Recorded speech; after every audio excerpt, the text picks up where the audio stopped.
Welcome to Raquel's Business Motivational Mastermind with your host, Raquel M.R. Thomas. Each episode is designed to teach business, discuss ways to elevate, and motivate you.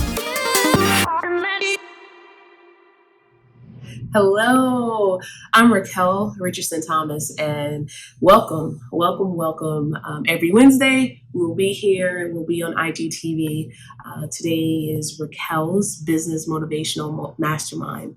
Every Wednesday, we will come on and we will have a topic. We'll talk about business and we'll talk about motivation. I'll share with you some of my personal experiences and my thought process behind business. As many of you already know, I'm an entrepreneur. I live and sleep business, even when it's not great, right? But I love it. So I'm super excited. Make sure you tune in.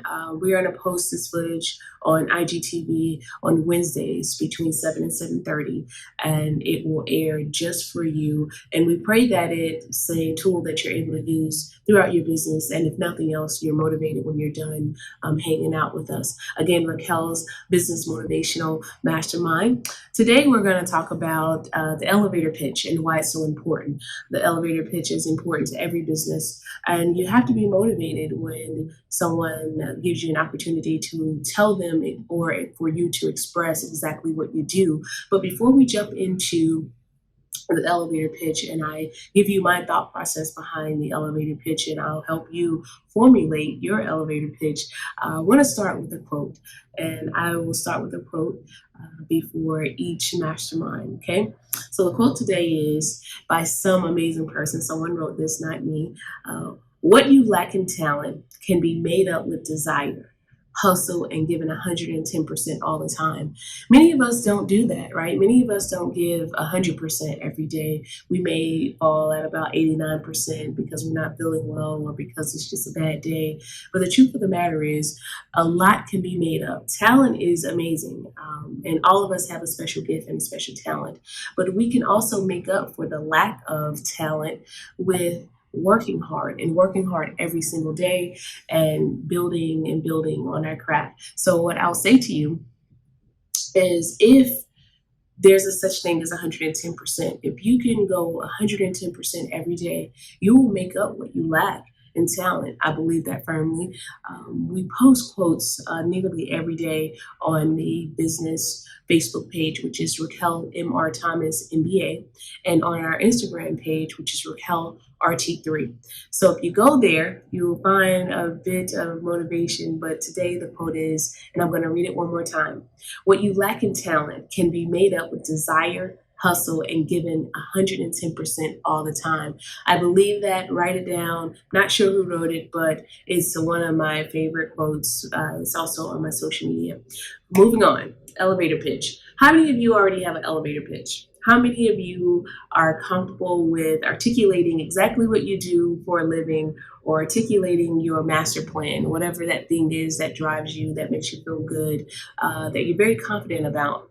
Are you able to stand in front of an investor and explain to them exactly who you are, what you do, and how does it solve a problem?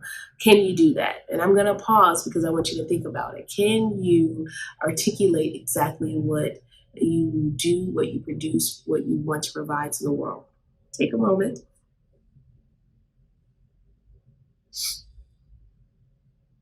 Okay. For me, I didn't always have this talent. It took me some time to formulate exactly how to articulate to someone that I don't know and to articulate to someone that I only have 30 to 60 seconds, because I do favor a 30-second pitch more than a 60-second pitch, because sometimes when individuals are very busy, you just don't have that full minute. So I like to get the pitch down to 30 seconds. What's your 30-second elevator pitch? How do you formulate? So that's what we're going to talk about today for our business portion. We already went over the motivation portion, right? So I want you guys to think about this. When you're in front of an investor and they have the funds to provide you with enough money to create the business of your dreams, to provide a service that you've always wanted to provide, and you have 30 seconds. How do you articulate everything you need in 30 seconds and be very efficient? And if it's good, you'll be allowed more opportunity and more time to speak about whatever it is that you're pitching, right? So the first thing you have to do is, in my opinion, now this can vary for different people, but as soon as you get in front of that person and it's time for you to give them your pitch, you have to introduce yourself. You have to let people know who you are. And that's really quick, right? Your name and what you do. And when you state what you do, you follow that with your goal. What's your goal? What's the goal of your business, product, or service? And once you talk about the goal, you go right into explaining what problem is your thing going to solve? What problem is your thing going to solve? And that is where you really hook the person that you're doing your 30-second pitch for, or 60-second pitch for. You have to be able to convince them that what you're doing is actually going to solve a problem. Now, that problem could vary, of course, but that's the next step. Then I say, you have to be able to tell that investor or that person that you're pitching to, if you want to keep their attention, what makes your product or service different? What makes your product or service unique? Why you among all the other people that could be doing something very similar? Or do you have something that no one else is doing? If you have something that no one else is doing, it's going to be very important for you to articulate that and articulate it very clearly. So the next step is close. Now, you've gone through the first 4 steps, and that's introducing yourself, stating your goal, explaining to whomever you're speaking to what problem you will solve. 4th, what makes you unique and what makes you different. And 5th, you have to close out with asking a question. But I love to ask for the sell. So I would suggest to you at the end of your elevator pitch, definitely ask a question, because asking a question will require someone to respond back to you. If you ask a closed-ended question, it's a statement. So it doesn't put the person listening to you in a position to respond. So always ask an open-ended question, which will allow whomever you're speaking to respond, right? But I love the idea of asking for the sell. So if I pitch to you one of my businesses, because I'm an entrepreneur and I have several businesses, and if I pitch to you one of my businesses, at the end of that pitch, I'm going to ask for the sell, whether that be for you to purchase a product or service, or whether that be for you to follow me on social media, or whether that be for you to join me for lunch so that we can talk in more detail about what it is that I do or what I'm trying to pitch to the individual. So 5 steps, go over them again. Introduce yourself, state your goal, explain what problem you will solve. Make sure you let them know what difference you will make, what makes your product and service unique, and then you close out with asking a question or asking for the sell. So elevator pitch in a nutshell. Work on it. I think that you have to practice this, right? While we know exactly what we do, what our gift is, what our talent is, it's not necessarily so easy for someone that doesn't know you and doesn't know what you do. So you have to practice this. And I recommend you practicing it in the bathroom, when you're getting dressed, when you're brushing your teeth. Just run it through your mind, right? Constantly run it through your mind. Constantly repeat your elevator pitch, and to yourself. So when you have the opportunity to state it to someone else, that you're ready. Now, another thing you can do, if you have really cool friends or a cool wife or a cool husband, whatever it may be, you can use them as practice, right? Get in front of them and shoot that pitch, and you just practice over and over until it feels very natural. While it is natural for you to do that thing that you're really good at, it's not necessarily natural for you to articulate exactly what you do. So I want you to focus on your elevator pitch. When we come back together, I want you to have that 30-second to 60-second elevator pitch down pat. I want to go over one more time with you the motivational piece and the quote that I shared earlier today, right? What you lack in talent can be made up with desire, hustle, and giving 110%. Never forget that. That's so very important. 110% will make up for the talent that you lack. You're not going to be great at everything, but I can promise you this: if you work hard, you will be seen and you'll get to where you want to go. Everyone has a gift and a talent. Make sure you're tapping into your gift and your talent and not someone else's gift and talent. That's so very important. Do what you're good at. Don't be a part of the peanut gallery. Don't focus on what other people are doing great, but yet focus on what you do great and go out and capitalize on it. There's a marketplace and a stream of revenue for you if you can just tap into what makes you great. What's that thing that you give to the universe? What's that thing that you do that makes the universe better?